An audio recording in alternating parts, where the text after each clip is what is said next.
ओम श्री परमात्मने नमः। श्रीमद् भगवद गीता के प्रेमियों को डॉक्टर गीता देवी गुप्ता का सादर वंदन एवं अभिनंदन। आज आपकी सेवा में गीता के 11वें अध्याय का सार प्रस्तुत है। भगवद गीता के 11वें अध्याय में अर्जुन कृष्ण से कहते हैं कि हे कृष्ण, आपने मुझ पर बड़ी कृपा की कि अध्यात्म विषयक ज्ञानोपदेश मुझे दिया, जिससे मेरा मोह नष्ट हो गया है। पर हे परमेश्वर, मैं आपके उस ऐश्वर्य रूप को देखना चाहता हूँ। यदि संभव हो तो आप मुझे उस अविनाशी परमेश्वर रूप का दर्शन कराइए। तब भगवान बोले, हे पार्थ, अब तू मेरे उस विभूतियों से युक्त अलौकिक रूप को देख, पर मेरे इस अलौकिक रूप का दर्शन तू इन प्राकृत नेत्रों से नहीं कर सकता, अतः मैं तुझे अलौकिक नेत्र देता हूँ। इसके बाद कृष्ण ने अर्जुन को अपना ऐश्वर्य रूप दिखाया, जिसमें अनेक मुख और नेत्रों से युक्त दिव्य आभूषणों वाले, हाथों में अनेकानेक शस्त्रों को उठाए हुए, दिव्य माला और वस्त्रों वाले, सब ओर मुख किए हुए कृष्ण के विराट स्वरूप को अर्जुन ने देखा। आकाश में 1000 सूर्य एक साथ उदित होने पर जो प्रकाश होता है, वह भी उस तेजोमय रूप के प्रकाश के सामने कदाचित ही होवे। उस समय अर्जुन ने कृष्ण के शरीर में संपूर्ण जगत के देवों को देखा। भगवान के इस दिव्य तथा अलौकिक रूप को देखकर श्रद्धा से नमन करके हाथ जोड़कर अर्जुन इस प्रकार बोला, हे देव, मैं आपके शरीर में समस्त देवों, महादेव, ब्रह्मा जी तथा ऋषियों को देख रहा हूँ। आपको अनेक भुजा, मुख, पेट तथा नेत्रों से युक्त अनंत रूपों में देख रहा हूँ। हे प्रभु, आपके इस रूप का न तो आदि देख रहा हूँ और न ही अंत। मुकुट युक्त तथा चक्र धारण किए हुए आप सब ओर से प्रकाश में पुंज लग रहे हैं। वस्तुतः आप ही परब्रह्म परमात्मा हैं। इस जगत के आश्रय और सनातन पुरुष हैं।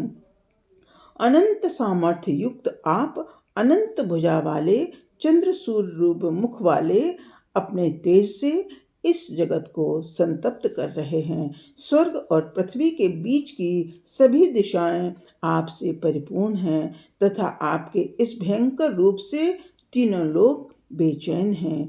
देवताओं के समूह आप में प्रवेश करते हैं। महर्षि और सिद्धों के समुदाय उत्तम स्तोत्रों से आपकी स्तुति कर रहे हैं। सभी रुद्र, वसु, आदित्य और मरुदगण तथा पितरों के समुदाय के साथ गंधर्व, यक्ष, राक्षस तथा सिद्धों के समुदाय आपको देखकर हैरान हो रहे हैं तथा हे कृष्ण, मैं भी अति व्याकुल हूँ। अनेक मुख और विशाल नेत्रों से युक्त, आकाश को स्पर्श करने वाले फैलाए हुए आपके मुख को देखकर मैं अशांत हो रहा हूँ। आपकी विकराल दाढ़ों वाले तथा प्रलयंकारी अग्नि के समान प्रज्वलित मुखों को देखकर मैं कुछ समझ नहीं पा रहा हूँ। हे कृष्ण, धृतराष्ट्र के पुत्र सभी राजाओं के साथ आप में प्रवेश कर रहे हैं तथा हमारे पक्ष के प्रधान योद्धा भी आपके विकराल मुख में प्रवेश कर रहे हैं। नदियों के समुद्र में प्रवेश की भांति ये सभी जन आपके मुख में प्रवेश कर रहे हैं तथा जैसे पतंगा मोहवश प्रज्वलित अग्नि में प्रवेश करता है, वैसे ही ये लोग भी आपके मुख में अतिवेग से प्रवेश कर रहे हैं और आप अपने उन मुखों द्वारा इन संपूर्ण लोगों को अपना ग्रास बनाते हुए सब ओर से चाट रहे हैं। हे कृष्ण, हे प्रभु, आप मुझे बताइए कि उग्र रूप वाले आप कौन हैं। तब भगवान कहते हैं कि हे अर्जुन, मैं लोकों का नाश करने वाला महाकाल हूँ तथा लोकों के संहार के लिए तैयार हूँ।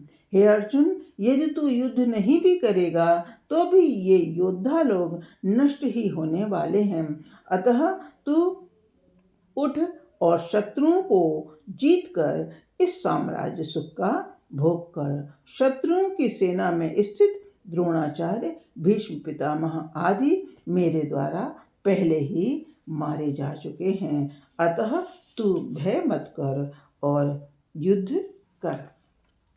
संजय कहते हैं कि कृष्ण के इन वचनों को सुनकर अर्जुन भयभीत हो गया और कृष्ण को पुनः पुनः नमन करके गदगद वाणी से इस प्रकार बोला, हे अनंत, हे जगन्निवास, आप ही सच्चिदानंद घन ब्रह्म हैं।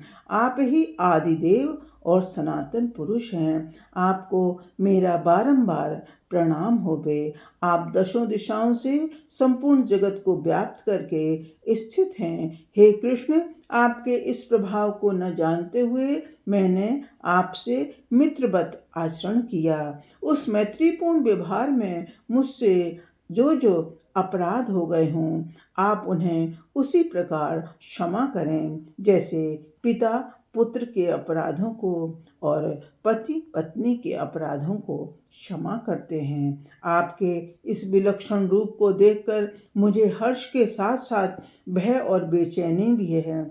अतः आप मुझे उस चतुर्भुज रूप का ही दर्शन कराइए। तब भगवान कहते हैं कि अति अनुग्रह पूर्वक ही मैंने तुझे इस विराट रूप को दिखाया है। हे अर्जुन, किन्हीं भी शास्त्रोक्त विधि विधानों से मेरा ऐसा रूप देखा जाना संभव नहीं है।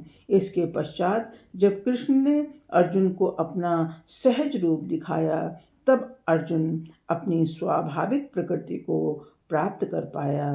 पुनः कृष्ण अर्जुन से कहते हैं कि वेद, यज्ञ, दान और पूजा उपासना से भी मेरा यह रूप देखा जाना संभव नहीं है। मात्र भक्ति, अनन्य भक्ति से ही मैं इस रूप में देखा जाना संभव हूँ। अतः जो व्यक्ति आसक्ति रहित होकर समस्त कर्मों को मेरे परायण होकर करता है, वही अनन्य भक्त मुझको प्राप्त होता है। भगवान के इन्हीं वचनों के साथ भगवद गीता का विश्व रूप दर्शन नामक 11 अध्याय समाप्त होता है। धन्यवाद।